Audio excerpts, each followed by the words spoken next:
Hello guys, welcome to my channel. My name is Marge Njuguna, and today I want to talk a little bit about adrenaline fatigue and just try to sort of demystify what usually happens when it happens to our body. Nataka kuexplain vile in simple terms mtu anaweza elewa. Sometimes wacha nikwambiaje, some of these things when doctors are telling you zinakuanga so complicated, you think it is not for you. I used to have the same problem. Nilikuwa a while back, I was under a lot of pressure in my work. My work really dominated my life.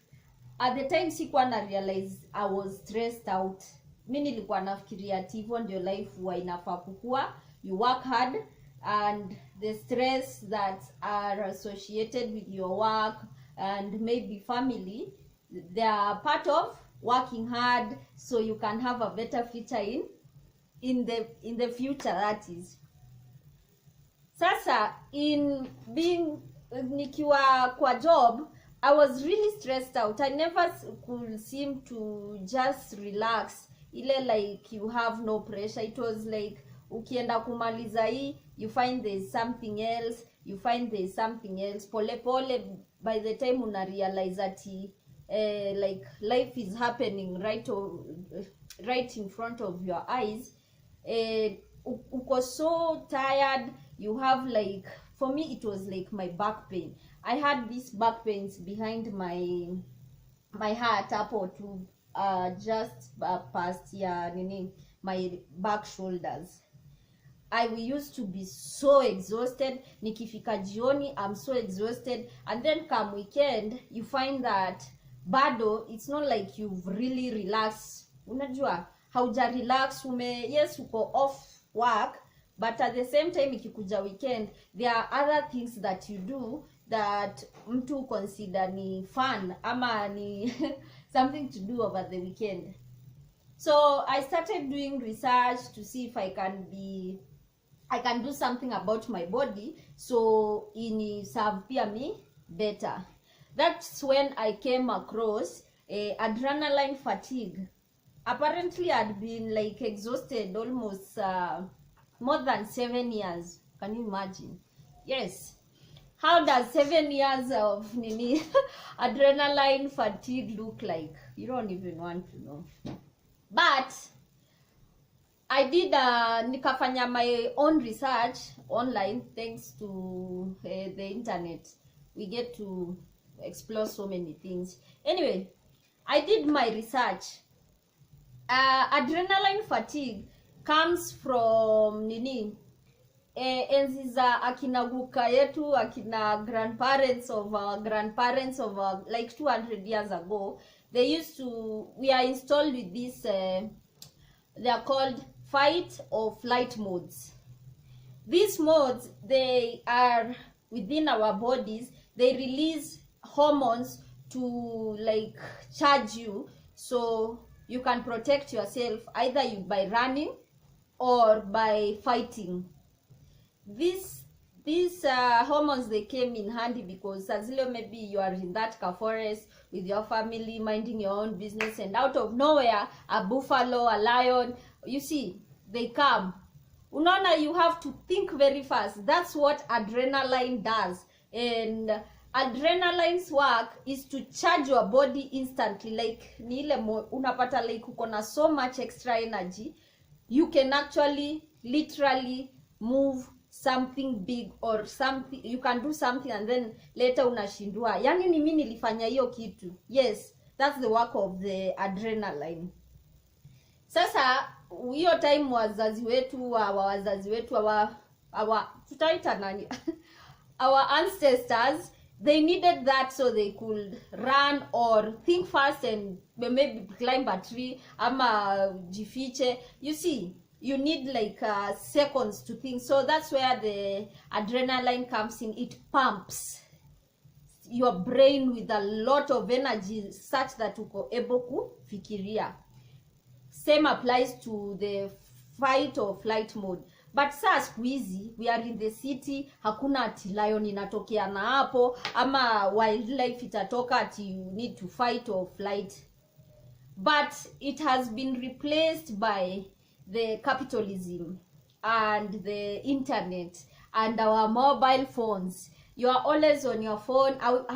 I keep like squeezy. I try so much. I love my phone so much, but I just minimize ile time natumia, especially on my free time. Nekanga pia mi kando nasema let me rest.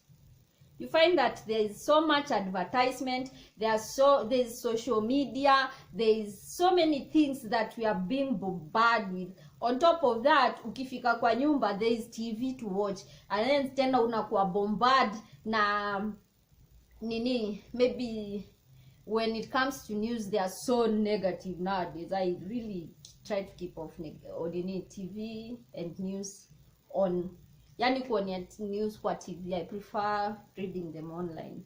But anyway, so you find these things, they put us in a situation of there's fight, there's a flight, and now there's one that's been actually added because of capitalism na hii mambo ya the city and modernization. It's called freeze. So there are 3 F's. There's a fight, flight, or freeze mode. When you are fighting, you find that it's your mind that's fighting. You are not actually in actual danger, but your adrenaline won't realize, because whatever's going on in your mind will alert your adrenaline gland that we are in need of a lot of energy.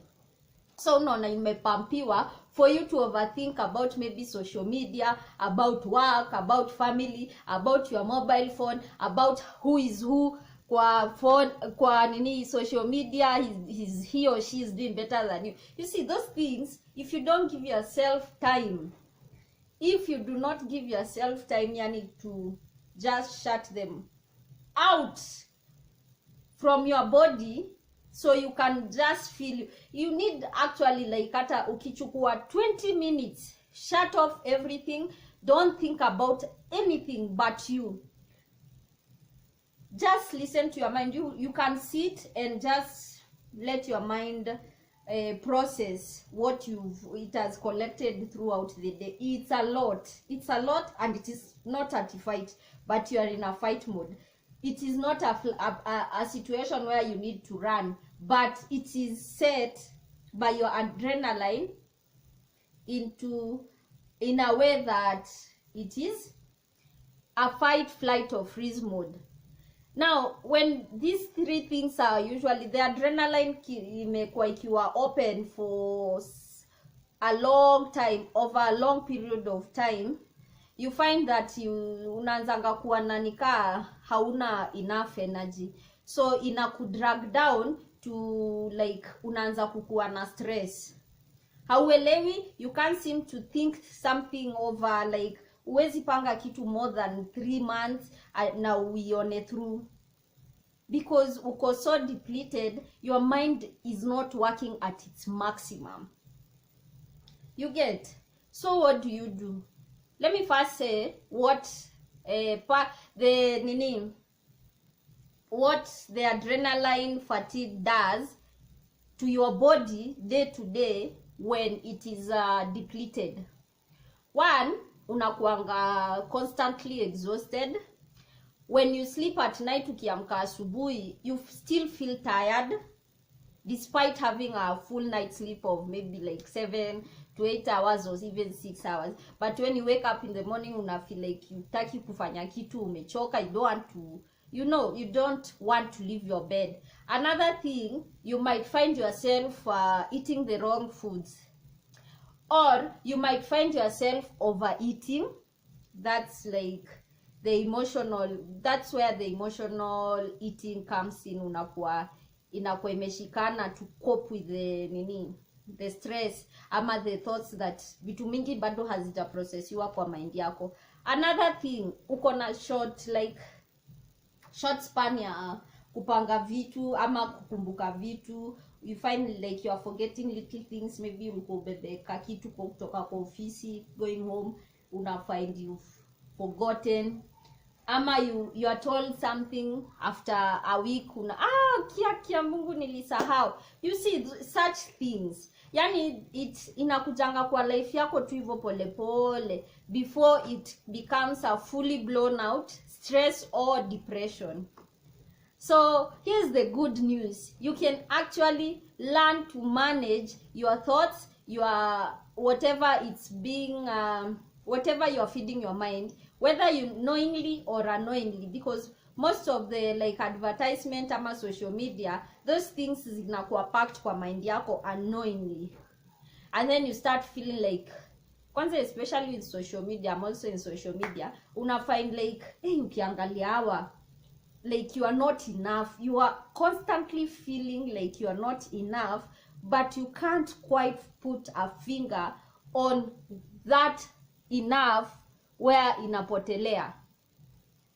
So here's the secret: what can you do to curb hizo vitu like short span ama the flight, to just pump up back your adrenaline so inaweza kuwa ina come up when needed and necessary, so you can have alafu ikuange iko balance such that throughout the day and throughout the night uko in like a relaxed form, uko happy, uko able kufanya more task because your mind is clear. One, you can start by just drinking water. I know, just drink water.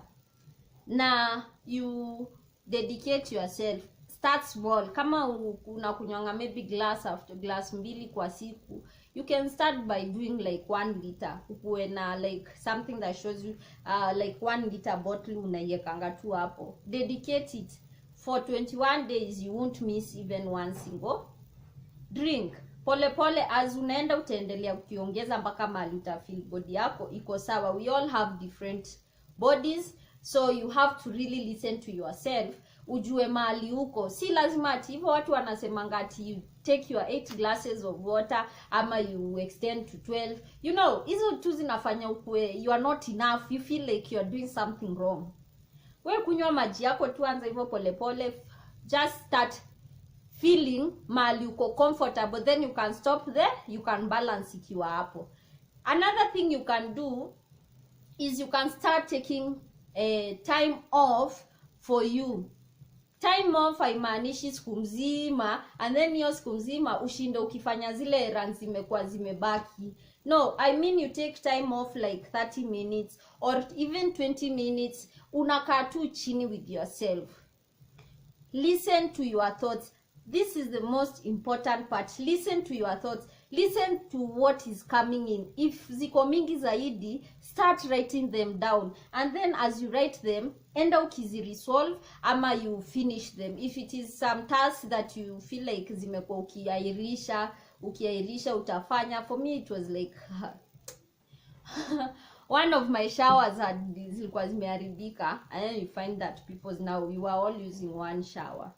Na nilikuwa I kept saying I would do it. Inaenda unashtukia it's 3 months, you still sharing one shower. That shower head. Then I realized I need to off jam, yani ku unclog nimeweka line ya vitu pending because as in affect immediately. No, na ndafanya hiyo siku itakuwa excessively. Long story short, all my showers now got zilichomeka, ikabidi sasa I have to chuck up more money than I required niweze kuzifix zote mbili. Now start writing down ni nini hizo zinaenda through your mind, because it's some things like tu vitu tu tudogo you can always be fixing as you go on doing what you normally do. I hope I'm clarifying these things enough. It is the little things that you change pole pole that will guarantee unatoka kwa hiyo clog ya overthink. And then another thing, choose who you allow in your space. Choose who you allow in your space. Kuna watu wengine wanakuanga tu wafurahi ukiwa like relaxed. They will come and feed you like nonsense. Let me call it nonsense. They will come and feed you gossip about another person who that hata affect maisha yako, but ana occupy space kwa mind yako. Na kama ana occupy space kwa mind yako, that means bado anaongezea kukua kwa hiyo ka hamstring yako ka wheel tu uko una roll. Declutter mind. So start by drinking water. Start by taking 20 minutes off to listen to your thoughts. And then number 3, avoid gossip, avoid people who are not building you up in a positive way. Wacha niwaambie kuna watu tu wameumbwa wakuange too negative, wakuange their work is to constantly bring you down by playing mind games or planting seeds of negativity in your head. If you do these 4 things, my dear, you'll find that over time inaanzanga tu pole. After like 1 week unaanza kuona aya nimeshafanya hivi. So you have time, like little time for you, your family, your friends. You see, the positive friends you're supposed to keep. Pole tu. In time, these things will come and incorporate in your life. You won't need that to kumbuka ati you're supposed to sit down and think. They will come automatic. Una find hata mtu akijaribu kuchukua time yako ya saa zile, maybe you are relaxing and just processing your thoughts, mtu akikusumbua na mwambia this is my me time, 20 minutes, and it will really come through. You'll start seeing changes in your life, yani positive changes. You'll start feeling maybe you are a bit